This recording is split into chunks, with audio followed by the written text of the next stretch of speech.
Hey, this is Park Lane. We're in New York City with nextmosh.com. I'm Carley Coma, vocal. Mike Keller, guitar.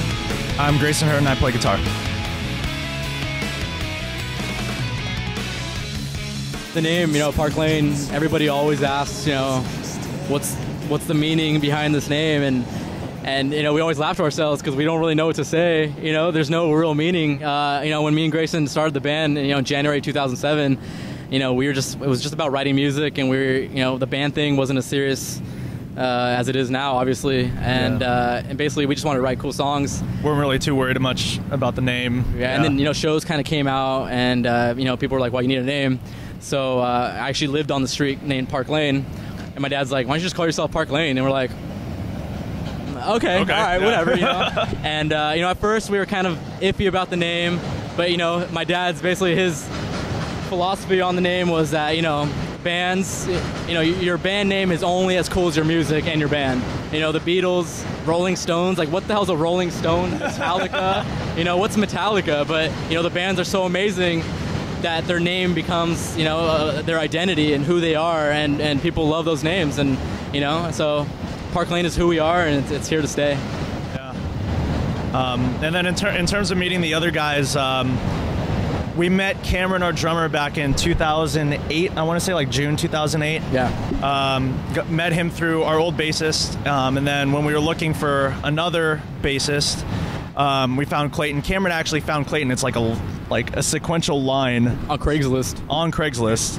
And then Clayton's actually the one that was online and found Carley. It's kind of like, oh, that band picture looks cool. Click.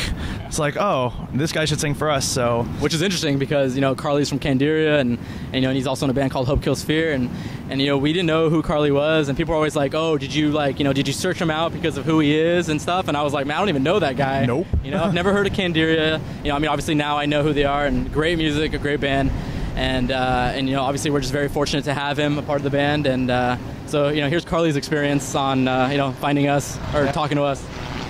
Yeah, basically, I received a MySpace message from Clayton asking me if I wanted to lay some vocals down for the band. They just let their old vocalist go. And initially, when I saw it, I'm like, man, it's just another band asking me to join. I saw that they were they were from California, and that right there stuck out to me because I love Cali. And then I saw the band picture. I'm like, man, these guys look pretty cool. I'm like, all right. I'm like, well, let's, here it is. Here's the final test. Let's check the music out. And I heard the instrumental version of The Edge and was completely blown away.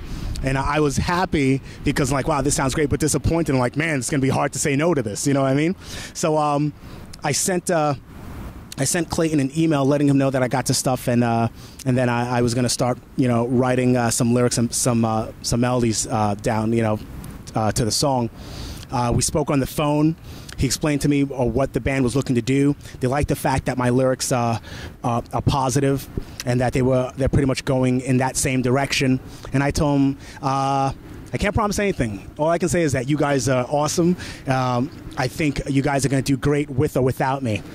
Hung up the phone, and the lyrics just started pouring out of me. The emotions, everything was just put into that song, and it took me about 2 days. I sent it out to them, and I was like, man, this sounds great together. I sent it out to the guys. They listened to it, and they were quote unquote stoked. What I mean? Hella stoked, whatever. Stoked. It's catching on. You're saying it too. Well, my word is mad dope, or that's slamming, or whatever, right?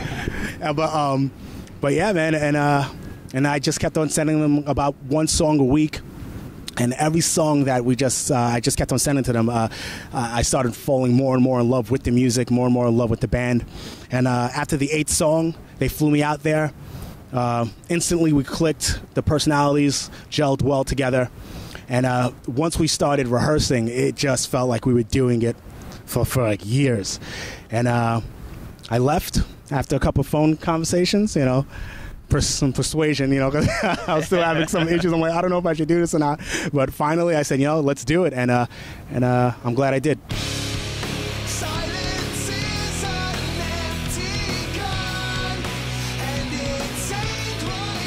We started recording Letters from the Fire, which is the new album coming out about a year and a half before Carley even joined the band. We're working with Michael Rosen, who's done Tesla, AFI, Less Than Jake, Papa Roach, a lot of different bands. A lot of experience. He was our first bigger producer that we've worked with. And anybody who's heard the EP, it was a lot more metal influence, more angsty. And basically what he did was, he took a bunch of immature kids and, just kind of, took our sound and he basically just, took our vision and just tightened it up, beat us into shape. 24-hour recording days and pre-pro days. And I've never done pre-pro for more than an hour, So that was definitely something to get used to. But it was definitely an experience and we learned a lot from him, there's about we recorded probably 17 songs for the record. Yeah, probably total before we narrowed it down to 17 instrumentally. Yeah. 17 instrumentally. On the record, there's going to be about 12 songs. One that actually Carley brought to us, which is one of the heavier songs on the record, which we're really excited about. Yeah. Unfortunately, we'll not be showing it to you until the record drops. But on September 20th, record drops. September 20th. Yeah. And then Carley just about the vocals and and then Carley came in. Yes, I did. Yeah, basically, Letters from the Fire. The album title pretty much represents all the things that we've been through as a band, individually and together, all the things that our fans have been through, all the things that our friends have been through, and we just wanted to put it to music, put it to song, and we hope that our fans and first-time listeners will be able to identify it with it, and we hope that it really enriches and touches their life, or if not, if you can't relate to it, we hope that you at least just enjoy the music. The song The Edge, that song was pretty much about, in one word, it's pretty much about suicide, you know what I mean? And trying to stop someone from doing it. I've been there myself, and I've known people who've went through with it, and people who've thought about it, or people who've almost done it. And it's a very dark place to be, you feel very alone, and sometimes people feel that the answer it comes in pill form, and that's not always the case. It might work for some people, but not for all. And situations, whatever dark situations that we go through in our life, it's very important that we work through them, and that in order to strengthen our character, they'll make us stronger. This way, when someone else comes along, we can identify with them and help them through whatever dark time that they're going through.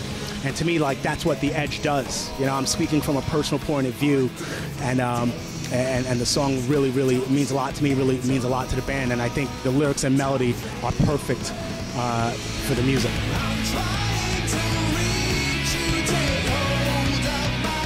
We will be on tour with Fuel this fall. It's a great opportunity for Park Lane to be the biggest tour we've been a part of. Really excited, really grateful to be on the tour.